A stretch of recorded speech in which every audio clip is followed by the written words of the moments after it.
Hello friends, অনাসমি ব্লগে সবাইকে welcome. আজ হলো সপ্তমী। তো নিজেরা যেমন পরিবর্তন হব, ঘরটাকেও তো সুন্দর করে পরিবর্তন করতে হবে, তাই একটা সুন্দর চাদর বিছিয়ে দিয়েছি আমার খাটে। আর দেন এখানে ঘর টর পরিষ্কার পরিচ্ছন্ন করে নিচ্ছি, কেননা একটু বাদেই বেরোতে হবে। তো কাজবাজ কমপ্লিট করে নিই, তারপরে বেরোবো। হ্যালো ফ্রেন্ডস, শুভ সপ্তমী। সপ্তমীর জন্য রেডি হয়ে গেছি। আমরা একটু যাব হচ্ছে মামার বাড়ি, মানে মামা শ্বশুর বাড়ি, ওখানেই পুজো হয়। তো চলো, এই যে রেডি। সপ্তমী পুজো আজকে দেখতে পেলাম না, যেহেতু অনেক সকাল সকাল পুজো শুরু হয়ে গেছে। সকাল ঠিক নয়, 9টার সময় পুজো শুরু হয়ে গেছে। তো বাড়ির কাজ কাম সব কিছু কমপ্লিট করে তারপরে আমরা এখন বেরোচ্ছি। তো চলো যাওয়া যাক। আর সবসময়কে সব কিছু ব্লগ হয়তো শেয়ার করতে পারবো না, কিন্তু পুজোর পরে সমস্ত ব্লগ আমি শেয়ার করব। কি করলাম, কোথায় গেলাম, কি করছি না করছি, সমস্তটা ব্লগ আমি শেয়ার করব। চলো বাস, তাহলে টাটা।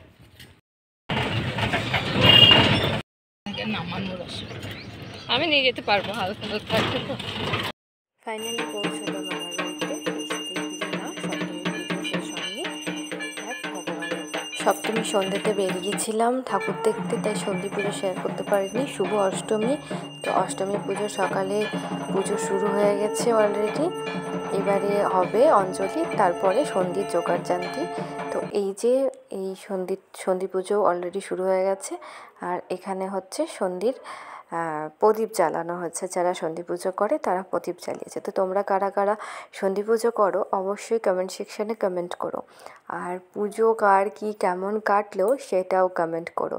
আমি খুব সংক্ষেপের মধ্যে ভিডিওগুলো আপলোড করেছি, সব ভিডিও ক্যাপচার করা হয়নি, কেননা পুজোতে মেতেছিলাম তার জন্য। আর এটা যেহেতু বাড়ির পুজো, সেহেতু সমস্ত জোগাড় সব কিছুই করতে হয় নিজেদেরকে। তো চলো, আমাদের এই অষ্টমী পুজো আজ এখানেই শেষ। নবমীর দিন চলে যায় শুভ নবমী। তো এখানে নবমীর যজ্ঞ হচ্ছে, খুব ভালো লাগে। পুজোর এই 4টা দিন আসলে খুব মজা লাগে, কিন্তু এই নবমী আসা মানে মনে হচ্ছে পুজো শেষ। নবমীর মানে যেই যজ্ঞ কমপ্লিট হয়ে যায় তখন মনে হয় যে পুজো শেষ।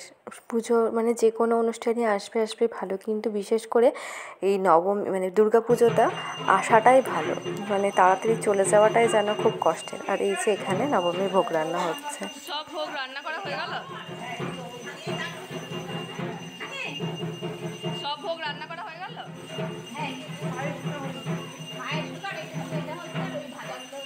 প্রায় শেষের দিকে ঠাকুরমশাই যখন আনতে বলবে তখন আনা হবে। আর এই যে ফাইনালি কিছু কমপ্লিট। আর ঠাকুরের ভোগ আনতে গেলে জল ছিটিয়ে রাস্তা পরিষ্কার করে তারপরে নিয়ে আসতে হয়। একদম মুখ বন্ধ করে, কোনো কথা বলা যায় না, ধূপকাঠি সব কিছু দেখিয়ে আর ঢেকে। প্রথমে ঠাকুরমশাই মেন যে ভোগ হয় পায়েস বা পোলাও, সেটাকে আগে নিয়ে আসা হয়। তারপরে বাকিরা সমস্তটা একটা একটা করে নিয়ে আসে এবং খুব সুন্দর করে গুছিয়ে দেয়, যাতে আর সমস্ত ভোগের সাথে একটা করে পান সাজা থাকে। তো যাই হোক, সব মিলিয়ে নবমীর পুজো প্রায় শেষের দিকে। তো এবারে এখানে উনি আরতি করছেন। আর এই যে পুরো ধূপের ধোঁয়াতে একদম পুরো মা দুর্গার মুখটা এত মিষ্টি লাগছে। হ্যাঁ, ভীষণ মানে কষ্টের সাথে নবমীটাকে বিদায় জানাতে হয়, কেননা নবমীর রাত কেটে যাওয়া মানে দশমীর সকাল শুরু। আর দশমী আসা মানে মা যান মা শ্বশুর বাড়িতে, বাবার বাড়ি ফাঁকা করে চলে যান। তো যাই হোক, আবারও চাই যে সবাই ভালো থাকুক, সুস্থ থাকুক। আর সবারই পুজো কেমন কি কেটেছে অবশ্যই কমেন্ট সেকশানে কমেন্ট করবে। তো নবমী পুজো তো প্রায় শেষের দিকে। তো কার কি পুজো কাটলো, কার কীরকমভাবে কাটলো, আমি যতটা পেরেছি ততটা দেওয়ার চেষ্টা করেছি। তো নবমী পুজো শেষে এখানে নবমীর খাওয়া দাওয়া ছিল। তো এখানে মামারা সবাই খাচ্ছিল, তো এখানে খাবার দাবারগুলো পরিবেশন হচ্ছিল। তো ভাবলাম যে চলো তোমাদের সাথে এটাই বা কেন বাচ্চা এটাও শেয়ার করি, যেহেতু পুজোর সবটাই আছে। আর গুড মর্নিং সবাইকে দশমীর সকালে। আর এই যে খুব কষ্টের সাথে দশমীর সকালটা কাটে। এই যে এখানে হচ্ছে দশমীতে ঠাকুর পুজো হচ্ছে, তারপরে অঞ্জলি, দেন সিঁদুর খেলা। আর আমাদের এখানে একাদশীতে ঠাকুর ভাসানো হয়, সেহেতু এটা একাদশীর পাঠ।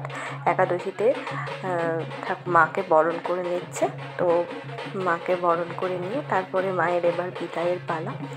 তো যাই হোক, সব মিলিয়ে পুজোটা বেশ ভালো কেটেছে। আর এই যে সব কমপ্লিট, 5টা দিন সবারই মানে অ্যাকচুয়ালি 4 দিন। দশমীতে ঠাকুর বিসর্জন হয়ে যায়, তারপরে ঠাকুর যতই বেদিতে থাকুক না কেন তবুও মনে হয় যে মা নেই, মা বাবার বাড়ি মানে মা বাবার বাড়ি ছেড়ে শ্বশুরবাড়ি চলে গেছে।